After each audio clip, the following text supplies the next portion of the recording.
picture, the Mochiropa footpath extension. Over to page 22, which is from the Community Facilities group of activities, and it's just added the extra project for the purification system at the public toilets at Stump Bay Inn. Page 24, which was the story box about leasing space beside the Lake Terrace viewing platform. And we made changes, as I said earlier, based on the decisions or the discussions that you had in deliberations. And I wasn't proposing to make any further changes, but let me know if you, in light of your decision today, want further changes to that story box. So we'll have to change them. No, it's okay. Oh, that's right. Okay. Page 25, another story box, the one about going digital, and again we made the changes based on the discussions that you had during deliberations. And again, I wasn't proposing to make any further changes, but let me know if you think in light of your decision today you need to.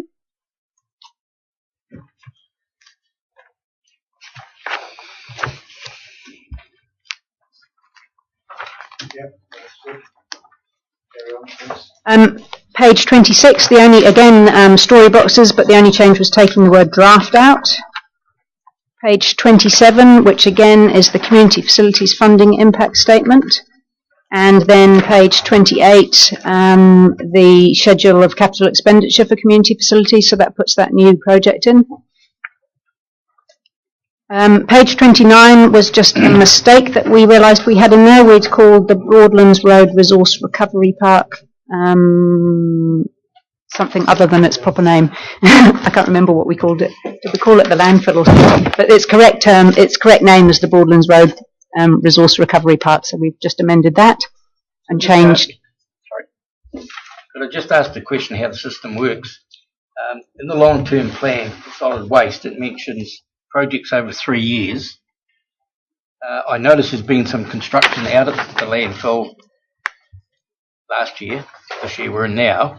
Where does that money come from if it's not allocated in the long-term plan? I refer to the roof, the barriers around where you drop your rubbish. I'm not even sure whether the wall you put your bottles through was in the long-term plan. Do we have a source of money somewhere we decide that we need to do something?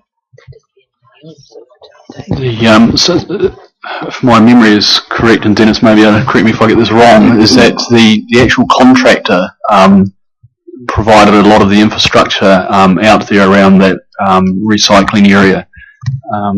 Certainly, I know when I took some stuff out there recently, the chap out there was quite friendly. He talked about how they've invested, I believe the figure was $3 million or something out there of their money into that area. They get their return through the contract. So maybe we're giving them $3 million too much.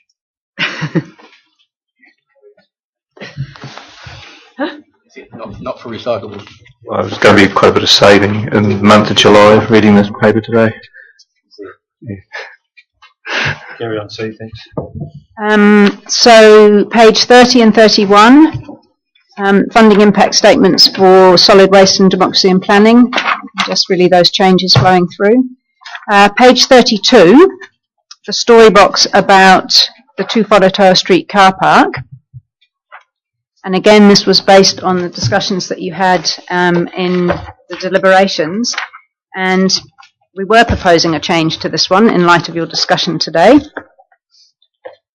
On page 33, where the red text is that's underlined, it reads, while the council identified option 1, selling the site, as its preferred choice when it went out for consultation, once submissions were considered, council decided that, and then we were going to add the following words, it would defer the sale for the period of 12 months. This would be to allow further investigations into market interest and any opportunities to work with adjoining property owners. And then we were intending to delete the rest of what we had identified as being added there. And that was to try and accurately reflect what you decided today. But just a point of clarification, is that then saying that in 12 months' time we put it on the market? No. Well, it probably needs clarifying. Pending the investigation, sure.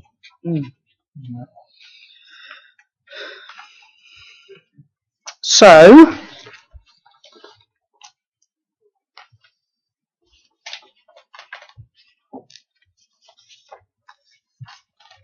maybe it's Just add the word pending in between the two sentences, so it would defer the sale for 12 months. Pending. Pending an investigation into market interest in adjoining. That's what the resolution actually said. we said. Oh, yeah, I see. Yep. So you join it up. Councillor Joel around. It just makes it an incredibly long sentence. We just need to find a place that we can break it. I just want clarification on exactly what's happening in 12 months' time.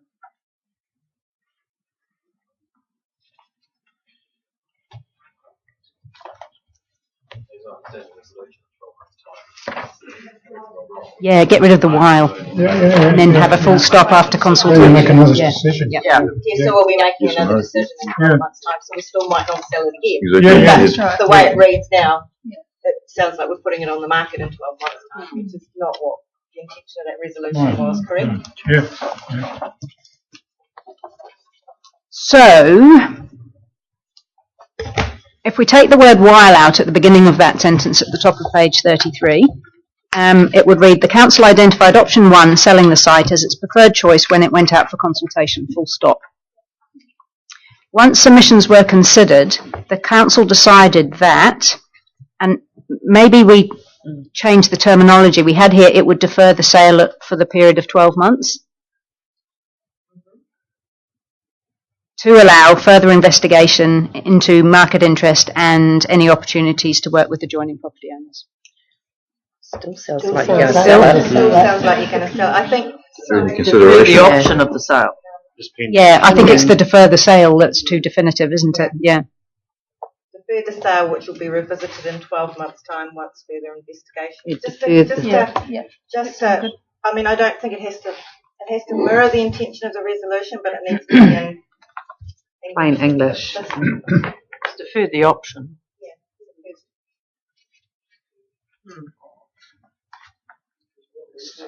Period of 12 months. For another 12 months. Yeah. Because I don't think it's clear unless we that way. As the mover of the resolution, are you happy with that, Eric? Well, that was the intention, really, was to defer the sale. I put 12 for a period of 12 months because I thought that could line up with the long-term plan, pending further investigation into market interest and the opportunity with joining property owners. I mean, it might be a long sentence, but it doesn't matter, does it? You have to put 12 months in. And if there's no interest in 12 months, you don't sell it. Exactly. That's how I'm reading it. Okay. I guess just so the outtake's not as clear, so that we will rediscuss it. We're not just putting it on the market. Really coming up for discussion again. Yeah. We'll have this debate all over again. Okay, so if we make that change.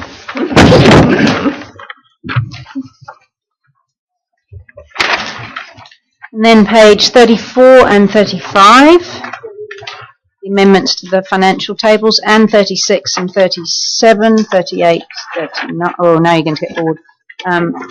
The financial tables continue right through. Through your worship, I just had some numbers that were a discrepancy for me, and I just required some clarification. On page 39 of the attachments that we're looking at, the final number on total net assets is actually different to what's in the draft plan we put out for submission. I was just wondering if someone could clarify why there's a discrepancy there. If you look at total net assets on the prospective statement that we're going out with, it says 1107. But on the draft that we went out with, it's got 1110. But it's not signalling any change. Just wondering what that was. What page are you? 59, yes. Of the draft. 59 of the final and 59 of the draft are different.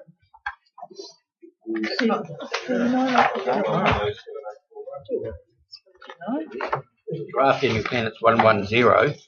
772 is total net assets for the annual plan 14-15. And on this one here, it's got 1107.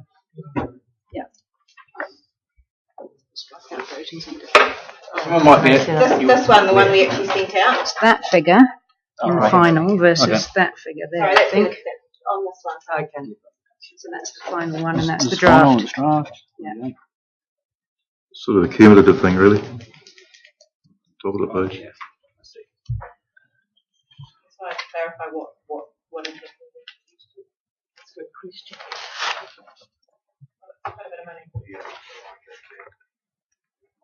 I actually think if I look at it, it looks like it might be financial assets under current assets. Council created reserves, at least. Oh, yes. Yeah. It's the Lake Taupo Protection Trust. That's what it is. We had that showing actually incorrectly in the draft, and that's been corrected for the final. And the reserve funds. Yep. Trying to think what that was. 3 million, wasn't it? That's correct. Yep. Which would be the Could three? someone help me with the system? We have the annual plan that we dealt with a set of figures. We now have the draft in the front of this, the final document at the back, and yet the final document and the draft have the same figures. And yet the original draft that went out for consultation doesn't. Because some of those figures as we work down also change.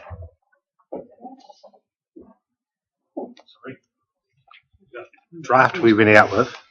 Yeah, which I'm saying is different to Yeah, this. that's right. Yeah. So Rose's was the Protection Trust. So just Through you, Mr. Chairman. So the 3 million difference is that's the trust worked all the way through those figures. Yeah, so fundamentally there's three things that have really occurred from the draft to the final. There's the $41,000 in additional grants that's been paid for from the savings from the solid waste activity. There's the $2,500 for the footpath extension, the $3,500 for the water at Stump Bay, beg your pardon. And then there was the correction of how the Lake Taupo Trust reserve funds were incorrectly shown in the draft, and that was actually picked up by one of the submitters, and that's been corrected in the final. So they're the changes that have occurred to the financial statements. So the figures from the original draft that went out for consultation have been updated to the draft that we've got in front of us now. To the final that we have in front of us now. The final and the draft are the same. No, they're not. Excuse me, what I think Councillor Boddy is saying is that where in the words you've got the red markups for the changes, there's no red markups on the numbers. Oh, right, beg your pardon. Sorry. Yes. Yeah, sorry, I do see what you're saying there. We haven't done a red line version of the numbers. You're quite correct. What we've done is we've updated the financial statements from the draft to the final. We just do that through our models. We haven't gone through and done a red line version like we've done on the words. That's the one that went out to the public. Correct. On the front of this one, the annual plan, draft annual plan. Yes. The one we're looking at is the red line one. Yep. The one on the front is this draft plan. It's the final plan. No, it's the final. So the one in the front of this is the final. It has no draft on it, just says annual plan. But I think what Neil's saying is they haven't captured or redlined the changes to the numbers, which, I guess from a governance point of view, I would quite like to see. We've picked up this one. Are there any others we should be looking at apart from those additions and subtractions that you mentioned? No, and I guess reason we haven't done it because whenever you make a change, it flows through multiple statements, and we just thought that was a little bit too much, really. 3 million is quite a bit. Yes, and my apologies for that. I should have pointed that out. Absolutely. Yep. All right. No, thank you. Thanks, Steve. So that takes us to page 48, fees and charges. Now, the only changes here are in the draft for the fees and charges. We compared what was being proposed for the 14-15 year fees and charges against what was in the 13-14 year, the current year, and we had a column explaining whether or not there was a change. All these do is take those two columns out, because once the fees and charges are set, they're set, and there's no need to have that comparison. And so you'll see all the red line strikeouts over the next few pages relate to those columns.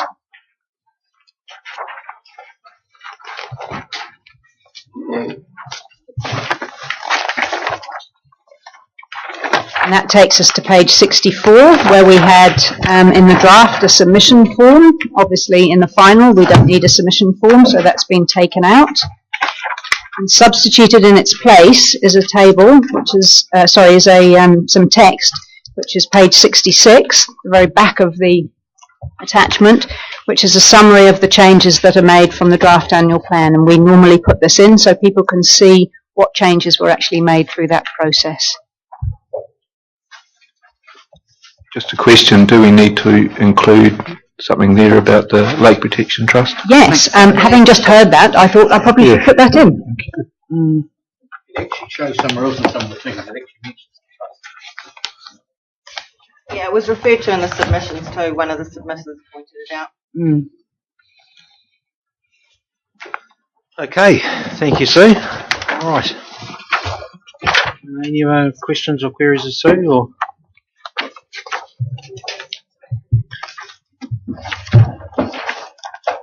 Suggested resolution there.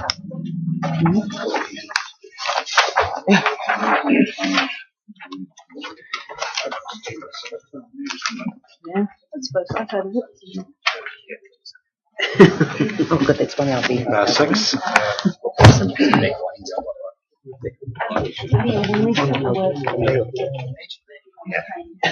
We amend it just then. So, $2.01. We list what changes we made. Building and housing levy. $2.01. There's some text in here saying that the financial tables have changed because the levels have ceased. Okay, so we've got a suggested resolution there. So you wish, I just have another question, if I could, please. And I guess it's for the top table. Have we had any response from Audit New Zealand on our annual plan at all, please? Audit New Zealand have done their interim audits. As part of that, they look at where we're at as far as the processes, and we've had no feedback at all from them in respect of this. They don't audit annual plans, but as part of the interim work they're doing this for the year end, naturally they take into account what's happening as far as the plan is concerned. Okay, thank you. Just wanted to clarify that.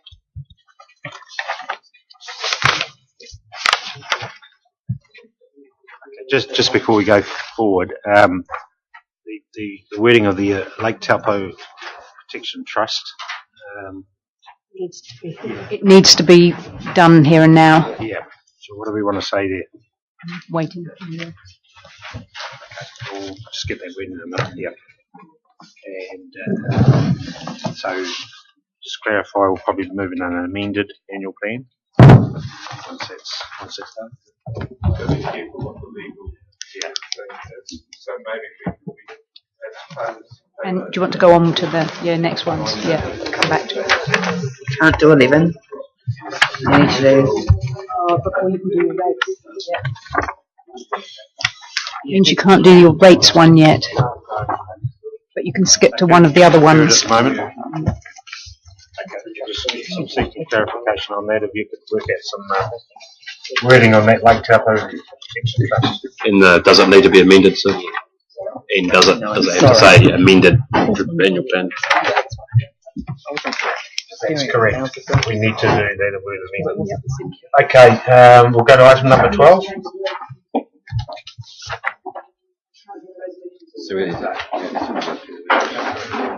Okay, skip forward to item number 12, adoption of the tree and vegetation policy. I'll move. Oh, well, that was a grand all day. You've done good job. You've finished. Carol's last week at work as well, so we've got to take I don't think we're coming back. You're moving away from that? I'll still be in Taupo, but just been a bit more family time and work for myself at home. How many years have you done? On Friday, my last day, it'll be 7 years and 7 months to the day. Not that I've been counting. God, what you've done, honey. Oh, well done, Karen. Thank you very much for your support. I've really enjoyed it. Over the years. You might come back one day. So it's been moved and seconded. Any other discussion? There's no there's wildlings, not an industry. What? Just kidding. All those in favour, please say aye. Aye. Those against, carried. Thanks, Karen. Item number 13. Northcroft Reserve Licence to Occupy. Keller. I'll take the report as being read. Happy to answer any questions. Just like to highlight 2 points, and that's firstly that the proposed new licence will have more limited operating days by approximately 40%. So that will enable the reserve to be used more for events and other activities, and also reduce the wear and tear of the actual reserve ground. And then secondly, the applicant has requested that the licence includes the right of assignment. So that's something council will need to decide on today. Right of assignment means that they can sell it? Yeah. So he can effectively sell the licence rights to Northcroft Reserve. No. But that's For the Segway. Councillor Cousins? mine's through you, Mr. Chairman, my understanding of assignment is that we still get the right to refuse, correct? Depends on how you want to phrase the assignment term in the licence. We have had rights of assignment for other licences down the lakefront, for example, the Steam Bean, Yes. and that was upon assessment that the assignee is of a respectable professional nature, but it can be limited if you like, or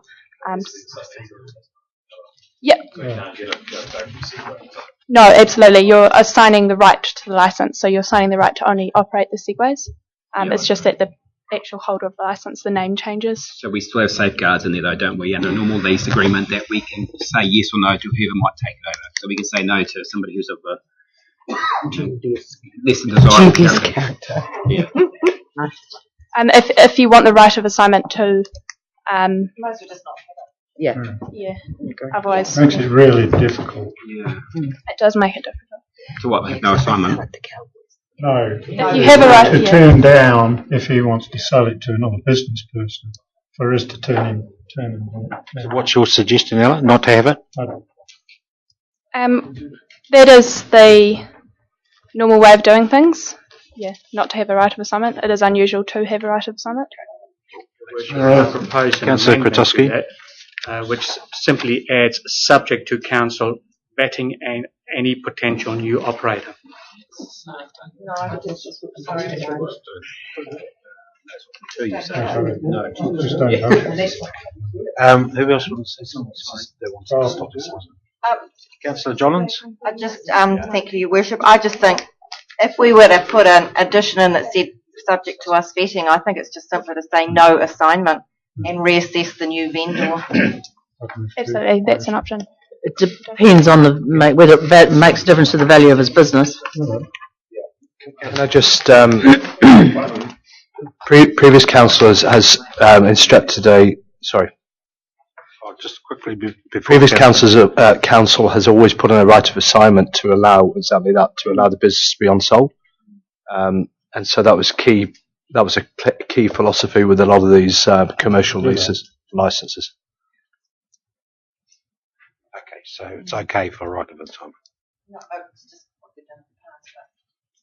Yeah, you've got to be a little bit sort of flexible on this. You know, the guy's probably trying to make some money if he gets an offer. He's got, you know, It will devalue the business, isn't it? It will devalue the business if there's no right of assignment. So just be aware of that. Councillor Hickling? Was it his determination to, in his new lease, not to have the operating, or to reduce his operating days? It was, yes. So we didn't say the reserve's not standing up. He evaluated which were his most busiest days. Yeah. And limited the operating days from there. And I would say he's had quite a bit of commentary about the state of the actual ground surface as you drive. But that used to be like a bowling green, and it's not now. So obviously he's had that commentary come to him, I would say. Good on him. Previous operator. The previous operator. I feel this operator has been a lot better than the previous one. So did he sell to the previous operator? Sell to him? Sorry. I'm definitely. The previous operator. Yeah, he bought from the previous operator. What, a couple of years ago? 3 years ago. And this operator is a lot better than the previous one in terms of looking after the reserve. That's how I see it. So was there a right of assignment from the original? No, there wasn't actually. That came to council. Okay, That came to council, yes. So I mean, it still can come to council for the change of ownership. So, sorry, just through your worship, just to confirm two things then. One, the current owner brought the business off another operator who didn't have the right of assignment. So, so they came to us for a new. Because they came back. And can someone just clarify for me who the owner is of Pure Kiwi Adventures, please? I do know his name. Businesses in town. He owns the beds company. Well, Beds Are Us. He owns a few businesses. One of them being Beds For Us, but he owns a couple of sort of tourism things as well.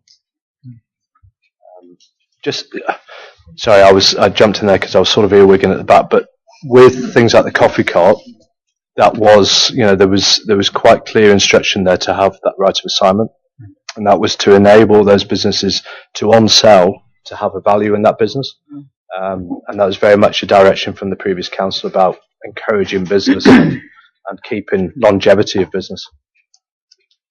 Sorry, John, just to clarify, is this current operator requesting his preferred option as a right of assignment? In the room, Councillor Harvey. Well, I think to encourage, business and operators to have a fair chance to sell businesses, I think we have to be commercially minded, and I think we should let them have that right of assignment.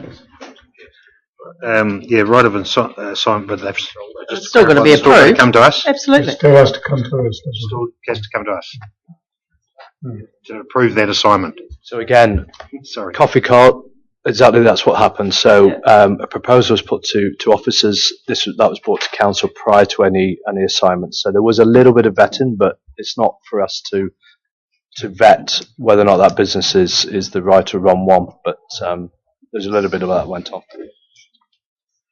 Second that motion. Sorry, Bishop, does that need to then be clarified in the resolution? That's what I said earlier.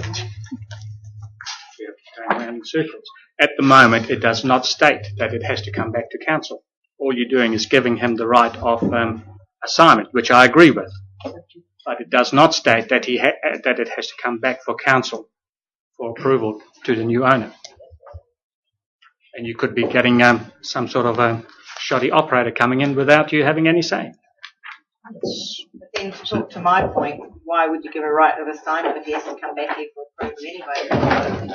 Just playing devil's advocate. It's no different to a franchise situation where a franchisee has to get approval. The feeling would be if he was going to on-sell his business at margin, good on him. So it would be nice to be able to determine who that, or have some sort of input into who that purchaser is. So,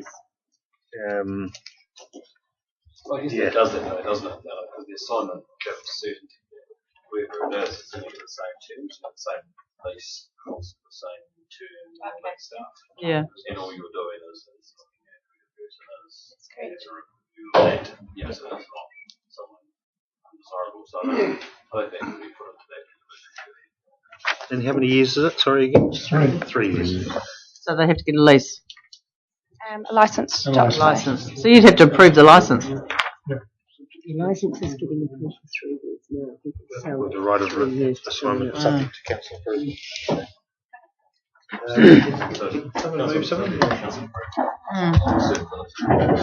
does that, how does that sound? If we move resolution 1 and just put it in subject with a right of assignment subject to council approval?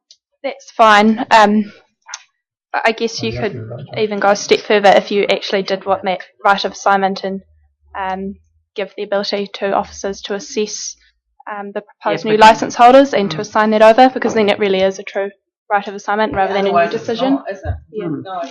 Does my seconder accept the amendment? Yes. Just a note, sorry, Ella, the options, the analysis of options are around the wrong way.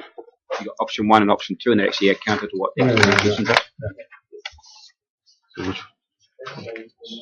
So which one? Can you repeat that? Council approval? Was it council staff approval? Is what you're saying, isn't it? Because otherwise it's not a true right of assignment if it has to come back to council. Which it, yeah. I know we're talking in circles, but it's a legal thing. Otherwise, I may as well apply for a new license. Yeah, otherwise, yeah. That's the point I'm Staff trying to in get. there. So yeah, subject to officer approval. Yeah, officer approval. Yeah. Otherwise, it's not a true assignment if it has to come back to us for approval. It's not. It's a wishy-washy. Sorry, to be frank, not a foot in both camps. It's not really a legal benefit unless we make it the staff.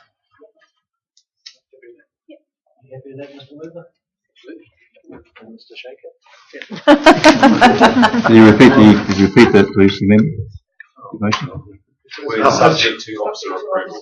For option 1, with no right of assignment, but With a right of assignment, right. comma, subject to officer approval. Okay. No, that's the discussion we're having, John. I think most of the leases of assignment are only on council approval. Okay, all right. Not officer approval. That'll be right, John. All those in favour, please say aye. Aye. Those against? Okay.